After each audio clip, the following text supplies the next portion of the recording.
ученики! Сегодня у нас второй урок рисования из двух предметов гипсовой фигуры. Это у нас куб и пирамида. Здесь у нас рисунок более усложненный вариант. И в данный момент, прежде чем начинать этот рисунок, мы должны начинать каждое местоположение сидящего ученика, студента, кто бы он ни был. Значит, прежде чем, желательно с моей позиции лучше рисовать рисунок, лист нужно ставить горизонтально.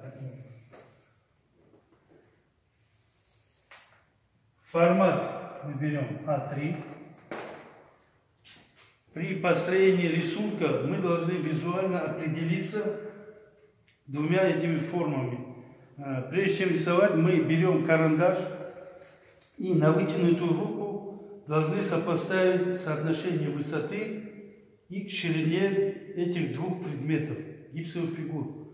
Также мы начинаем рисунок, определяя композицию расположения двух предметов. Для правильности мы опять также делим лист пополам осевой линии, определяем красные линии, тоненькими красными линиями, границы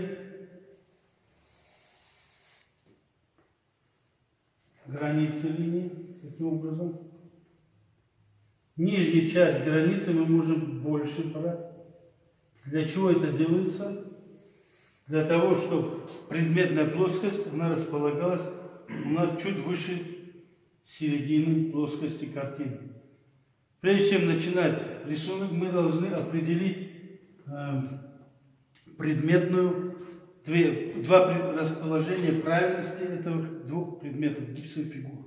Значит, прежде всего, с моей стороны я определяю общую середину, точку стояния двух предметов.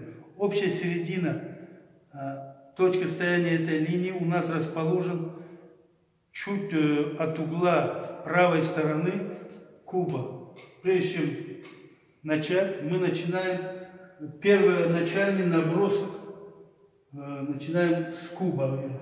Расположение куба мы берем от этой линии чуть выше на 2 сантиметра, 1,5-2 сантиметра. Где-то на этой стороне. Значит, угол первоначально у нас получается в этой стороне. Определяем высоту. Рисуем удаление угла. Таким образом. И направляем направляющие лучи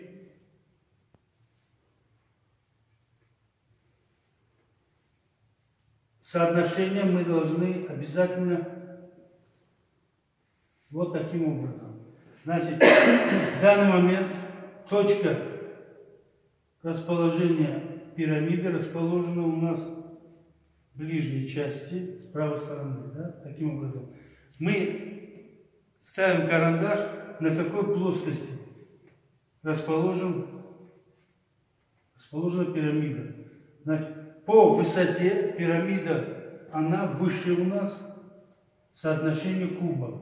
Мы отмеряем высоту соотношения куба. Значит, у нас третья часть, 1/2, значит, у нас вот эта часть выше, чем куб. Рисуем, делаем в виде набросков построение пирамиды. Вот таким образом. Обязательно при рисовании мы должны также невидимые линии, направляющие невидимые линии, что в кубе и в пирамиде. Таким образом. Вот таким образом. Соответственно, чтобы макушка пирамиды, она должна соответствовать диагонали нижнее основание. Значит, чтобы найти правильное соотношение высоты пирамиды, мы рисуем нижнее основание, диагональ и по 90 градусов поднимаем. Значит, точка угла у нас сдвигается. Вот таким образом. Таким образом мы убираем. И для этого мы используем таким образом. Так.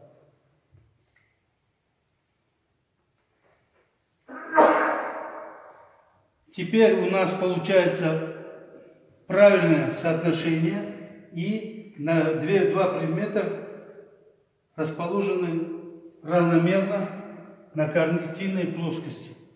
Второй этап идет у нас корректировка линий. Корректировка линий дается таким образом. Мы четко прорисовываем линейные углы куба, четко делаем прорисовку, и пирамиды вот таким образом. Когда мы убедились, что у нас все правильно, стираем лишние линии. Его обязательно нужно на какое-то пространство основания стола. Тоже вот таким образом мы должны его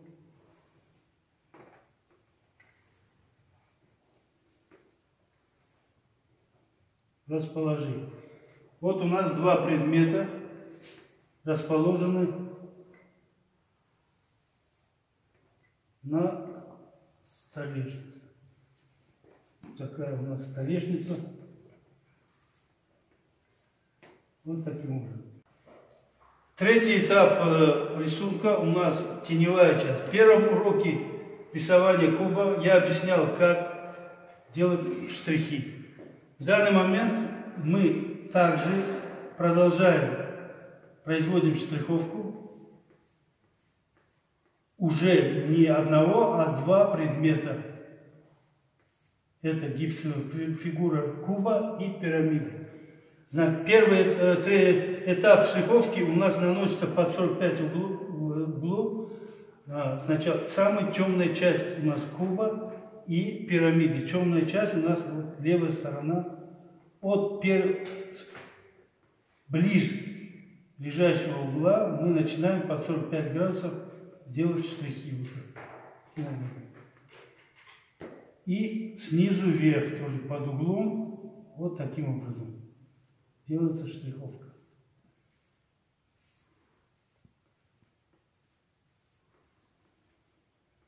И здесь то же самое.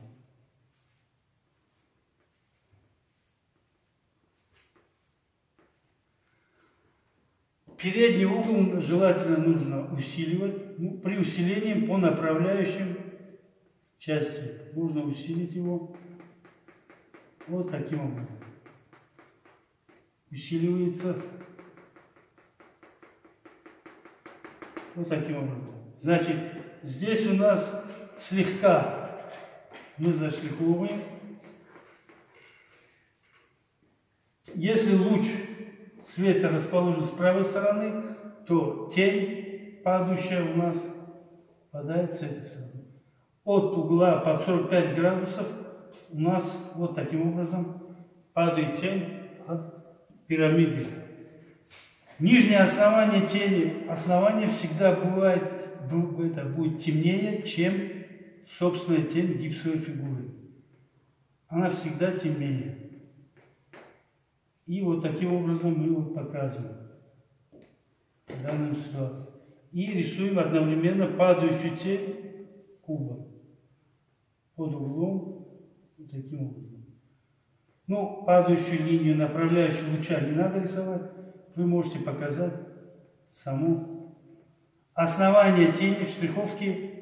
Она должна быть усилена, темнее, чем на самом предмете гипсовой фигуры. Значит, основание она усиливается. Вот таким образом. По ходу нужно корректировать линии